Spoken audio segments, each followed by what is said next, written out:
Ka gra të cilat fitojnë një betejë, po ka gra të cilat duhet të kalojnë disa beteja, sepse duket sikur jeta është luftë për to. Megjithatë, zonja që kam sot më tha një gjë shumë të bukur përpara se të filloja këtë podcast. Më tha, jeta është dhuratë, Mirela. Dhe si dhuratë duhet jetuar e dhuruar në çdo ditë të saj. Fillojmë.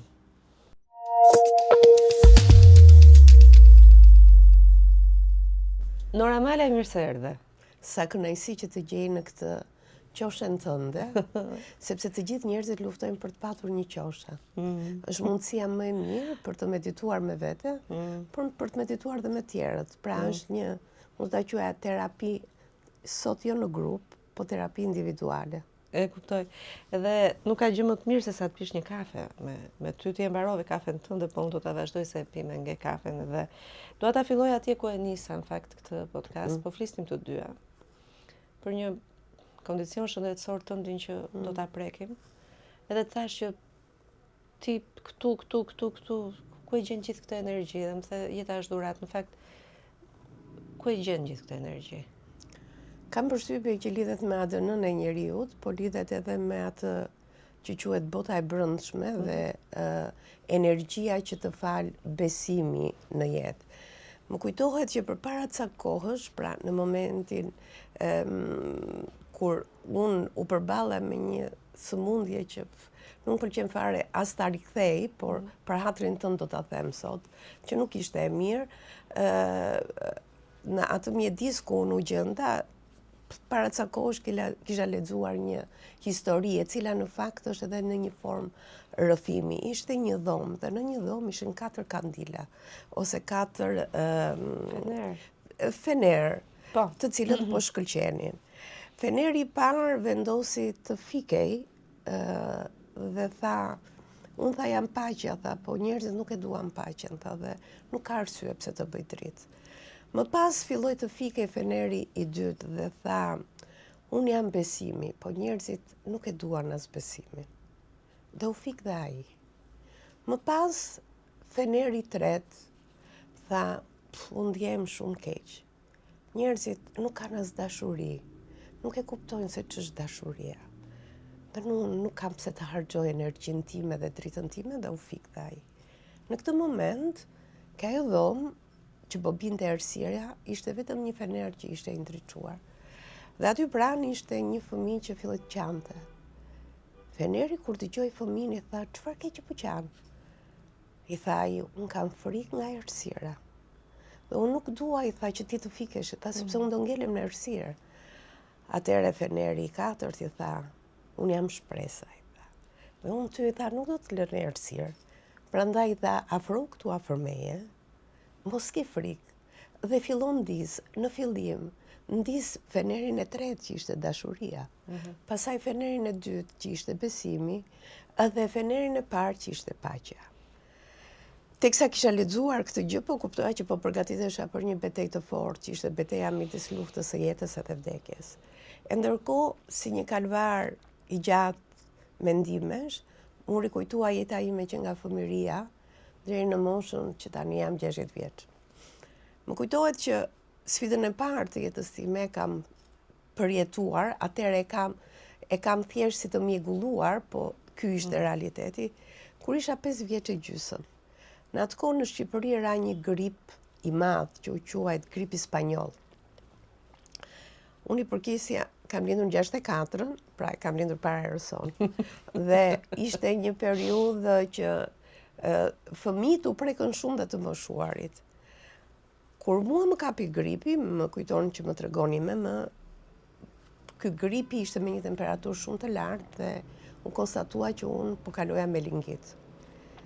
Melingiti në atë kohë ishte jo shumë i thjesht për të kuruar siç është tani, tani ka zhvilluar shumë teknologjia e shëndetësisë. Dhe unë u përballa si një fëmijë pa ditur se çfarë po ndodhte me mua dhe thjesht unë kam vetëm momente të mbajtura mend dhe situatat e prindërve që më kujtohet atëherë mu desh që doktor Conchita ishte doktoresha që ishte origjinë spanjolle dhe që merre me studi ishte pediatre, mamaja ime duke qenë mjeke, kishte lidhje me të, erdhi dhe u alarmua dhe të gjithë tani po thonin Nora, çfarë të bëjmë Norës?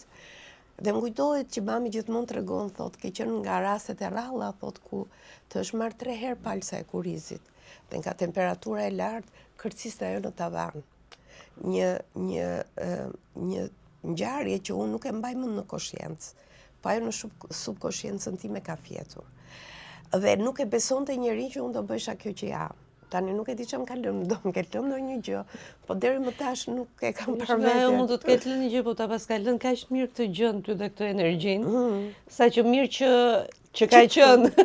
Po dhe parë kështu që tash ta matrizojnë, mirë që ka ndodhur, domethënë. Dhe ky ishte momenti i parë që dua të them, Mirele dashur, se ndoshta kam qenë e përzgjedhura e Perëndis. Dhe Perëndia më ka dhënë sa sfida të forta, të shëndetit që përballen me ato që quhet eksperiencat e jetës. Se ne shpeshherë themi që suksesi është objekti, kurse unë them jo. Objekti kryesor i njeriut është si të sfidosh të keqen dhe të mbizotrosh me të mirën. Dhe kjo është pjesa që më ka udhërëfyer tërë jetën time, edhe atëherë kur mund të jem dorëzuar dhe kam filluar të qaj, dhe kam qarë me gjithë shpirt, po pastaj kam kuptuar që në fund të ditës ka një raport midis jetës dhe vdekjes. Unë nuk e kam frikë vdekjen, unë, si Nor, sepse unë mendoj që ka jetë këtu dhe jetë të përtejme, dhe mendoj që njeriu si që jeton bukur këtu, atje jeton dhe më bukur. Por unë mendoj që frika nuk është e jotja, frika është atyre që të rrethojnë dhe pasardhësve të tu, që të duan në prezencën tënde, se ne kemi kuptuar të dyja që kur të hikin njerëzit e dashur, dhe unë kam qenë në momente, kur kam qenë shumë herë kam përjetuar dhimbje shumë të forta, më kujtohet në moshën 7 vjeçare, 8 vjeçare më iku për herë të parë daja im, 23 vjeç, me një zotëmi në veshka, po ishte një njeri përkryer që dhe sot sa herë kujtoj. Ka mall për të. Kuptoj që malli është pjesa e jetës së njeriut dhe ajo që i bën njerëzit të friken është pikërisht se malli si do ta rregullosh. Të gjitha të tjerat i rregullon, po malli për njerëzit e tu që nuk i ke pranë janë shumë të forta dhe janë goditje që të bëjnë të kuptosh që është bukur ta jetosh jetën edhe në përmjet karvarit të dhimbjeve. E teksa, po të rrëfeja këtë gjë, historia tjetër që më bëri të përballem me një sfidë tjetër, ishte kur mbasi u martova, të gjithë presin që ti të sjellësh pasardhësin dhe unë sigurisht në atë periudhë, mbas 2 vit, do vetëm mbas 7 viteve fejes, martese këtë, ngela shtatzan. Ngela shtatzan gëzim i madh se ke familja e bashortit tim është djali vetëm, dhe ke familja jonë ne ishim pak vetëm 2 vajza, dhe kështu që të gjithë pristin, prindërit e mi pritin të bëj, të mundësisht djalë. Dhe në muajin e 2 të shtatzanis, më zë rubeola. Fillon kalvari i mundimeve. Atëherë punoja në shtëpinë botuese 8 nëntori dhe më kujtohet që në zyrë isha me Mira Meksin, që e përshëndes shumë, me Mon Tupen, që e dua shumë, me Bergj Varsin, me Isu Vrionin, edhe me një miken time, Tashën dhe Silvana Fizolin, që e përshëndes shumë. Të gjithë u shqetësuan se çfarë po ndodhte, se të gjithë më thonin që duhet ta abortoj. Probabiliteti për të lindur prap ishte pothuajse i pamundur. Atëherë midis luftës së mbajtjes së një fëmije që nesër mund dilte me probleme dhe mos pasjes së një fëmije, unë përzgjodha këtë të parin. Dhe thash, sido që t'jetë, kjo është fruti dashurisë sonë dhe unë ne do ta mbajmë. Por, nga ana tjetër, mjekësia asaj kohe, se ishte para vitit 90 dhe kjo histori, djali im ka lindur në vitin 90, ishte që ti duhet të abortoje se ishte ke lista e aborteve. Ndërkohë nuk ishte eko atëherë. Dhe për herë të parë, jo, sa po hyri një eko ke doktor Halimi dhe për herë të parë... Në anë të maternitetit të vjetër. Po, në anë të bravo. Për herë të parë, Halimi më ka bërë ekon dhe më thotë, Onora, dhe e dua shumë doktor Alimin dhe përshëndes shumë se kam dhe mik të mirë. Onora thot, nuk di çfarë të them, thot. Jam shumë i paqartë, sepse ishte fillimi dhe të lexoje një eko, nuk bëj fjalë për të parë vetëm pamjen e jashtme, po duhet shikoje dhe problemet e rritjes, sepse ishte pikërisht muaji i dytë kur embrioni formohet dhe formohet edhe shkalla e të menduarit dhe gjithçka tjetër. Atëre më thot nuk di çfarë të bëj, thot. Ndërkohë ishte edhe një mjek tjetër që ja kam harruar emrin, po që ishte një nga mjekët më të rëndësishëm të maternitetit dhe që më tha mua dëgjon Nora, unë them ta mbash, jam me ty, tha, dhe të mbështes, tha. Unë ka vetëm 2 goca, tha, se gruaja ime s'më bëri djalë. Shiko, tha, po bëre djalë, ta dish djalin ta marr unë. Po bëre vajzë, mbaje vetë. Dhe sigurisht kjo ishte midis dramës, së tragjedisë edhe të së vërtetës. Një pjesë u ndam në shtëpi, një pjesë thoshte mbaje, një pjesë thoshte hiqe. Kam shkuar atëherë deri ke ministri i shëndetësisë, që ishte një nga burrat më të mirë, një nga mjekët më të mirë që kemi neve sot, po që është në pension. Dhe së bashku me Tinvjer, sepse Tinvjer e kishte shumë mik, dhe më thot, nuk di çfarë të them Nora, thot, është e drejta jote e zgjedhjes, por është e drejta jote e zgjidhjes.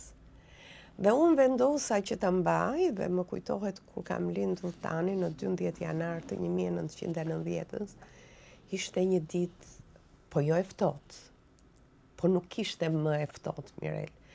Ishte në një moment kur materniteti ishte në gjendjen e tij më të keqe. Vitet 90. Vitet më të tmerrshme kur nuk gjeje dot asnjë gjë dhe më kujtohet që kam lindur me këmishën e natës që shkova nga shtëpia, se nuk ishte as kushte.